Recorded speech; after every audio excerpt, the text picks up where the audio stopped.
Patuloy po ang winning streak ni Pinay tennis star Alex Ayala. Matapos po siyang magwagi sa una niyang laban sa National Bank Open sa Canada. Sasabak din po si Ayala sa doubles match kasama ang tennis legend na si Venus Williams. Saksi si JP Soriano.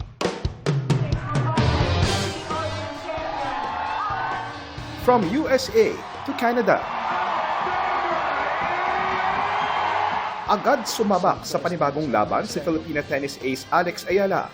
Ngayon naman sa National Bank Open kontra kay Alicia Parks.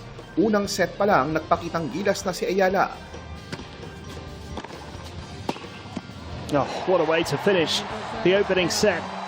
Bumawi si Parks sa ikalawang set. Covered the net well. Pero sa huli, hindi umubra sa liksi at depensa ni Ayala.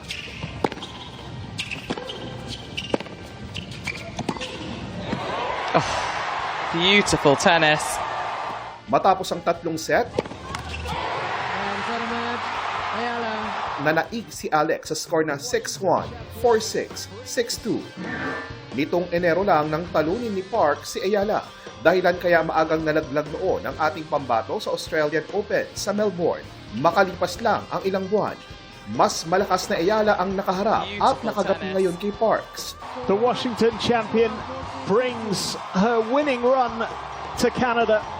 Todo suporta pa rin ang mga Pinoy sa sold-out na laban. Kamusta tayo ngayon, Toronto? Huwag nyo nga yung mga bandila nyo, patingin!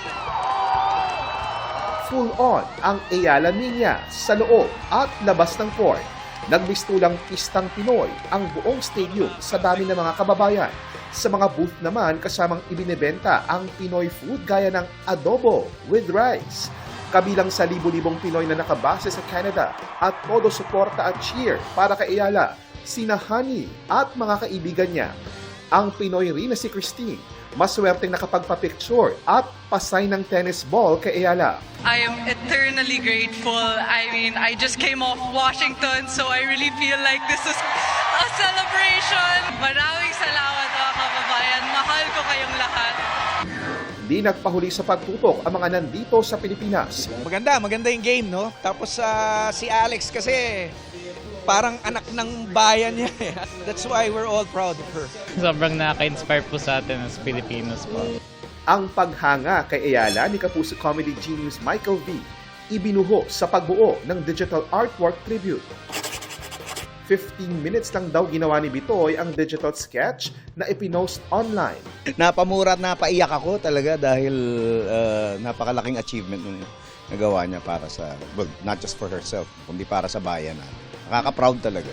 Uusad sa round of 32 ng Canada Open si Alex. Pero bago yan, sasalang muna si Ayala sa doubles tournament kasama ang tennis legend na si Venus Williams sa Biyernes, Philippine time. Ako po si JP Soriano, ang inyo saksi.